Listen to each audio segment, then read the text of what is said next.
Hello, hello. Welcome, Blissful Parents. Michelle Abraham, your host of Blissful Parenting Podcast. I am coming to you today with a very special guest. We're talking about stressless education. Wouldn't that be fantastic and create much happier home life for us and less stress for our kids? And our guest expert today is Russ Hanush, and I'm so excited to bring him here to you guys today. So Russ, hi, and thank you for being with us today. Hi, Michelle. It's great to be here. Awesome. So Russ, there's so many great things about what you have. You're part of STEM STEM academics and For Phun tutoring. And you have built a system and a process to make education less stressful for families out there. So tell us a little bit about your background, how you got started in this, and how you're just rocking it, helping all those families out there today. Okay. Well, when I was a kid, I had this dream of working in big science. And so I went out and I got myself a job working at Lawrence Livermore Laboratory. I got to work in nuclear physics there, and I worked at another national laboratory called Sandia. I worked in chemical kinetics there. I did that for about 20 years and then invented something called the periodic table of dimensions, which does for physics with measurements what the periodic table of elements does for chemistry with elements. At that point, the lab I was working at decided they wanted to downsize their workforce. And so they offered me an early retirement. I took an early retirement and did a 3-year sabbatical to develop my periodic table of dimensions, and then turned to looking for what I was going to do next. My cousin came along one day and asked me to tutor her homeschooled kids. And I just fell into that totally naturally. It worked really good for me. And so I ended up starting a tutoring business called Physics for Phun. That's awesome. And do you find eventually it got so difficult to tell people about that name that we changed the name to STEM Academics. And so now we are STEM Academics. In STEM Academics, I think everyone can relate to, because a lot of our kids are doing STEM activities in school. And now the reason for the name change, so tell them how it was spelled, the for fun, Physics for Phun. Yeah, so Physics for Phun was spelled PHYSICS, PHORPHUN. So you have that phonetic play on words there, but boy, trying to tell people about that name was just horrendous. I understand. I've done that with a few businesses before where, sometimes those phonetic plays on words sometimes doesn't help us with our marketing. Right? That's right. Yeah. Yeah. So tell us a little bit about today. Now, today you have several locations. You are doing lots of different tutoring, lots of different things. You worked with some incredible spaces. So tell us a little bit more about that. Yeah. So my tutoring firm is located in Templeton, California, but we reach all over the world using the internet. So we do in-home, in-office, and online tutoring. My company reaches from Templeton all the way up and down the West Coast. I have students in New York City, Paris. So we've got a pretty good international reach at this point. The Zoom is it's a wonderful thing. We have a hard time tutoring students in, say, Australia because of the time difference. But other than that, yeah, it's pretty much limitless. Which is great, because then parents don't have to, find a tutoring center somewhere close by and then drive their kids there. This is all done from your home and through the internet and through Zoom, which is so awesome. So Russ, I want to dive into a little bit about, what are some things parents can do when they start to notice, like maybe their student needs some support and some tutoring? What are some things that you can share with our parents today? Okay, well, one of the first things that they should do is they should just take the time to sit down and understand where their student is at. Mm-hmm. I do that by checking fundamentals, working through their fundamentals with them. Depending on the age of the student, obviously, those fundamentals are going to be somewhat different. For the youngest kids, I start by checking, do they know how to count, not just by ones, but by twos, by fives, by tens, even numbers, and odd numbers. And that's one of the places where that starts. As they get older, I want to make sure that they've got a good, strong basis in their multiplication tables. And so I'll be checking them on that. And finally, fractions. Fractions is where I see the biggest disconnect between the students and the teachers. The worst thing is this lowest common denominator concept. It's taught as if that's the only way you can add fractions or subtract fractions, and it is not. The important thing is that we have a common denominator, and it does not matter if it's the lowest one. We can always simplify a fraction afterwards. And those three things, when it comes to mathematics, are the biggest failings in their fundamentals that I see students having. Usually getting them a good solid foot under themselves with those skills is enough to help them succeed at the next level. That's great. Now, when you start talking about mathematics, my brain goes back to not being a very good mathematics student. And then my brain goes to, oh my gosh, my kids are coming up into starting to learn those things. How am I ever going to be able to support them when I am not very good at it myself? So any tips for that? Right. Well, now that's where the private tutors come in. And so, I highly recommend you start investigating private tutors. I've written a great little booklet, The Parent's Guide to Choosing the Right Tutor. And you can find that at my website, www.physicsforfun.com. That's PHYSICSFORFUN.com on the website. Yeah, that was that sneaky little for fun in there. Play on the words, which is great. So that would be helpful for parents to know what to look for in a tutor. Can you give us some tips? What are some things that they should look for? Yes. So one of the things you want a tutor who can work with your student year after year. So you get this consistency. The teachers do a great job in the classroom, but each year the student goes on to another teacher. And the teachers themselves are focused on teaching the material that has been assigned to their curriculum. And a good tutor can give you an overview of all that. It's a holistic overview that will bring all those different classes together. And one of the things I really focus on is merging the math and science classes together. Science is so often taught as some separate subject, but math is the language of science. And if we get our mathematics down, then science becomes very easy to understand and get really good at. Yeah, it's interesting being around some of my husband or his friends that are in construction or in trades that need to use those mathematics or their physics skills as an adult. They all say they wish they were way better at math students, when they first started, because it would have made it a lot easier for them to learn their trades. Yes, I started out, my first career was as a machinist, and I actually learned trigonometry on the job. And the machinists, carpenters, there's a lot of trigonometry involved. There's a lot of math involved. And we can get through life without math, without all these things we're taught in school.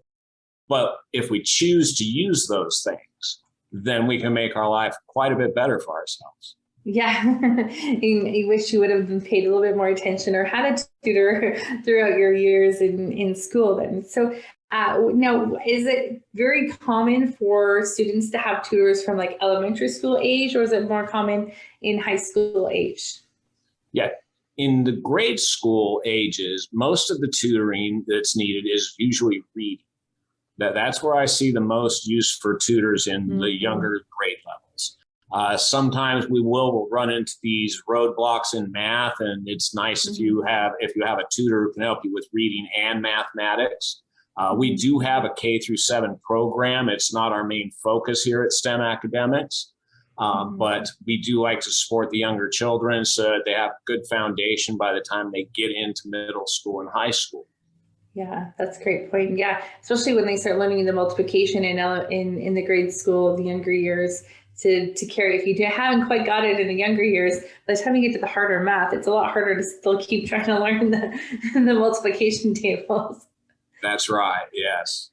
Yeah, that's great. So at what age or what grade do you think that you find that students like really struggle? Is it the transition between like eighth and ninth, 10th grade or for me, the 10th to 11th grade was, and sorry, I'm speaking in like grade language, not sophomore, juniors, because I'm Canadian. So we have a little bit different kind of a way of explaining it. But that's where I found that was a huge jump in my own education. Is that still the case, or do you find it, different ages, or is a different gap? Yeah, no, I would definitely say that that transition from ninth to 10th grade is where the kids really start. They're either going to get it or they're going to start struggling. Essentially, it's very closely related to puberty. As they go through puberty, they start wanting to be their own independent selves. A lot of students want to just prove to themselves that they can do this. And we don't go and prepare for the Olympics by ourselves. If you want to do something good, if you want to do something big and be really good at it, you go out, you get yourself a coach. I spend probably $5,000 a year on business coaches at this point. And so coaching is something that everybody should have, and it's not something we should be avoiding. And you see a lot of that as the kids are trying to assert their independence. Right. Yeah, that makes a lot of sense. That ninth grade to 10th grade gap there is like, I remember for myself, that's when math got a lot harder. Grade 10, I was barely able to do it. And grade 11, I just couldn't do it. So, and I think having a tutor earlier on, do you find that strategy is better? So having a tutor and hiring a tutor before there's a problem is a good strategy, or what do you suggest? Yes, definitely. You want to get that tutor in there before there's a problem. A tutor should just be part of your educational team. That's good. The education is a holistic process, and the classes tend to build on themselves. As we go through the grade school levels, we're learning our fundamentals. And so it's kind of like as you're learning to read and write, you learn your alphabet first, you learn your sentence structure, you learn your vocabulary. And the same thing goes with math. As we're going through the younger years, we're learning our multiplication tables, adding and dividing, fractions, all that. Then as we move into high school, now we start teaching the higher level math. And this where the rubber meets the road with all the fundamentals. And we start actually having to use those fundamentals. And so if you don't have a strong basis in your fundamentals at that point, then you really start struggling with the next piece of material they're teaching you. Yeah, that's so important. And is there a point where like the foundations are done being taught and now it's like, you got to know the foundations definitely by like grade 8, grade 9? Is there a certain age there? Well, the foundations are pretty much done being taught by the time you're finished with 7th grade. Okay, everything we're learning after that. Yeah. So 8th grade on, we are now starting to build. It's when they bring letters into math. Yeah. And so, when you bring the letters into math, your fundamentals are done. The invisible number. Yeah. I have this favorite cartoon that I've posted on Facebook more than once. And it's just a picture of the devil. And it says, and Satan said, let's put the alphabet in math. So, makes it just to make it more complicated. That's great. Awesome. So what advice do you have for parents today that are perhaps, not quite at the stage they're struggling yet, but just like looking into the future, and a couple of things that you can start recommending, like is a tutoring like once a week kind of thing do you do, or do you do it several times a week? Do you start off slower and then build up as they get older, or how does that work? Yeah. I like to encourage parents to get tutoring once a week for their students. Once a week is a good frequency for check-in. The teachers haven't covered too much material, and there's still material to talk about. As you get into some of the tougher classes, sometimes you need to be able to lengthen those tutoring sessions. I find that between 1 and 2 hours is your optimum length of a tutoring session. And a good tutor will watch that, and they'll notice the kids getting tired, and want to, and then the tutor should be cutting back and saying, okay, it's time to cut it off here. Right. But then again, I've had a few high school students that have kept me up from 9 p.m. all the way till 1 a.m. so they could finish a physics lab. And, I love that myself. I'm a night owl anyway. So I love that, but that doesn't happen too often. And it's very rare that I will actually allow that.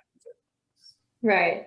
And so for students, like, is there a best time like that you find as a tutor for students? Like, is it they've gone home, they've relaxed, then they have dinner, then they come to you? Or is it like right after school, or is it a weekend thing? What's the best time to get tutored?